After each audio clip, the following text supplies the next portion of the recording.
So here we go on box number 2, some additions and updates and whatnot. And, yeah, so I guess what I want to start with here, this is a new addition, and these are Pferd files. It's the second cut for the 542s, and it's the 542 WR. So they're 10-inch, and it's a set of 5. And so you've got, this is a square, this is a half round, 3 square, flat bastard, and then a round. And it's the second cut, so it's not super aggressive, but it's just it's a good kind of general purpose file. And I find that files are a real, they're another one of those things that are just really useful when you need them. You wish you had a good one. And I've run Pferd file and chainsaw for quite a while, and the thing about files is, like so many other things, it's you really get what you pay for. And that Pferd, it's a real super high quality file, and if you take care of them and use them right, they'll last a long time. That's what I'm hoping on this. Comes in a nice case, and I got this from Fireball Tool. It was the best price on that I could find, and that's a pretty interesting website. Guy has some pretty cool videos on YouTube. He's a fabricator, builds some pretty cool stuff, so I recommend that. Yeah. Okay, so here we go. This is kind of on the lower end of the spectrum of quality, I guess. You know, it's a scraper, and it's made by Titan. I had one of these for a long time, and it's just like some things, you know, tools sometimes disappear. It may be in a belly pan, it may be in the mud somewhere, but I lost it. So I found it online through Amazon and got another one that was really cheap.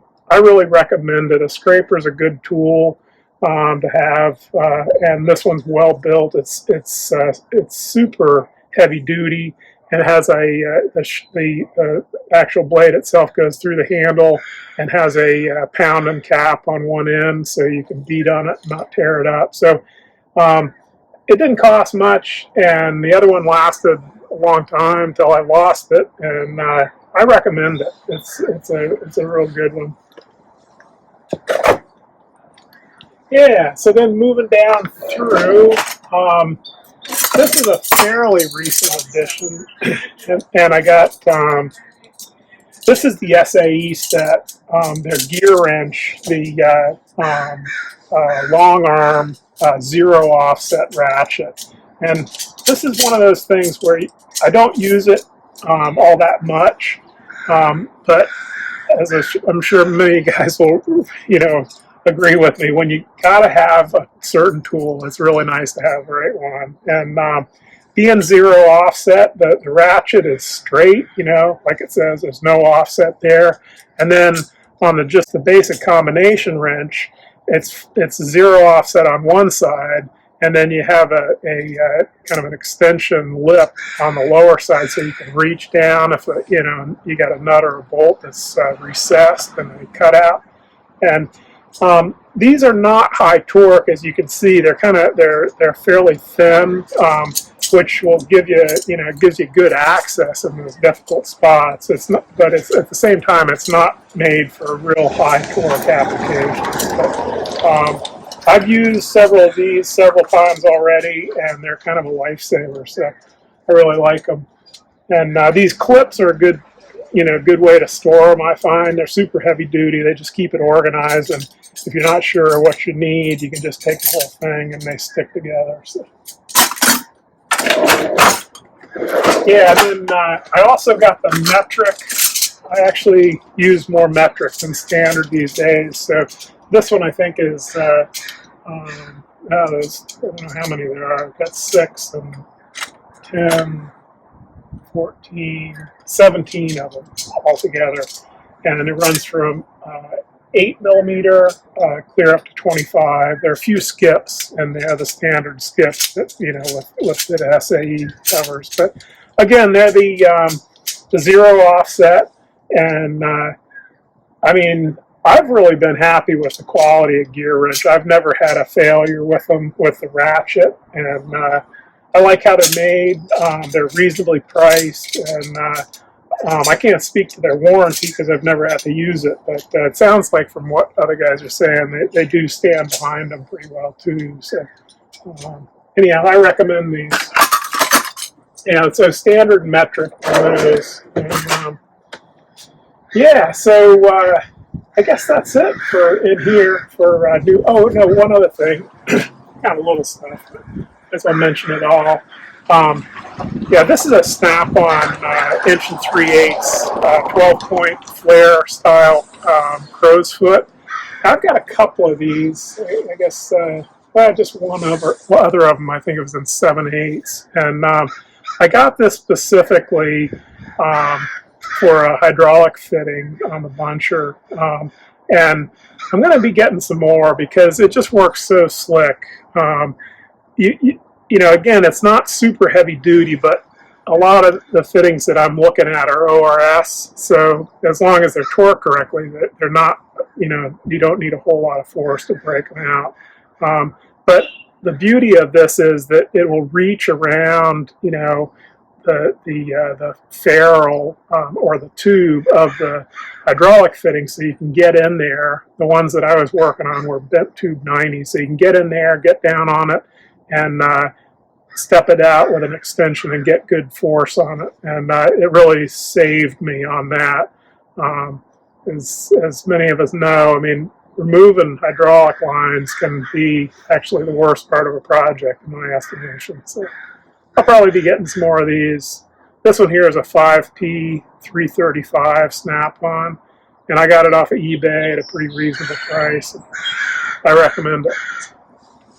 Here are a couple more things that I kind of fabricated. This is pretty simple, but it actually worked great. I had a hose that I needed to break, and it was in a difficult spot, and so I did the repair, and I got to thinking about it, and I had this old stainless steel bowl that I was kind of using for parts, and I got this from Lon, the Lowboy Lon there. That was a heavy magnet for holding his flags on equipment, and the flag had gotten torn off. So I got this magnet from him. I just bolted it to the bottom of this stainless steel bowl, and that is so slick.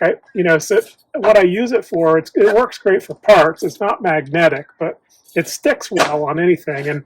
But I've used it several times. It doesn't leak, and you can kind of put it in difficult places if you need to, break a line or drain a little bit of fluid out, and you don't want it getting away from you. So it was one of those kind of simple little stupid things that has turned out really well. I'm really happy with it. So yeah. So here's this thing I want to show you, this Dominator part. I just got this recently. It's a Mayhew. Let's see, we got a part number on it somewhere, I think. Yeah, 14124. And this thing is awesome. It's 7/8 steel, and it must be at least 4 feet, and it is really rugged. And I saw it on when Dan from Triad came out and did some work. He had one. Really liked it. It was super useful. So I went ahead and got one. Mayhew is an American company. I think they're out of Pennsylvania, so it's made in USA. They make a lot of tools that are rebranded, like for Snap-on, Matco, and whatnot. And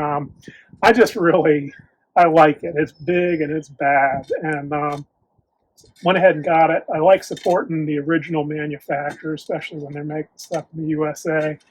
And they've been around a long time. So I really like it. And but one of the drawbacks to it is that it's monstrous, so it's kind of hard to score without it, rattling around, getting kind of all dinged up. So I thought about it a while. I had a little slot right here on the inside of this cabinet, and so I took a piece of 2x2. I think that's 3/16 2-inch angle iron, and drilled a couple holes. This is Unistrut that comes with this maintainer body, which is a real handy thing. So I drilled 2 holes. It's got 2 of the spring-loaded clamps back in that Unistrut. And like you can see, I got an angle at the back and then a couple legs on this that are big enough to hold the shaft of the bar, and then just bent them up so there are a couple of legs that hold it into place. So it fits right in there tight, and I just lift up, slip it in there, and down she goes. So that ride's quiet, and it's a good place for it. Keeps it clean, doesn't rattle around, get dinged up. So I'm happy with it.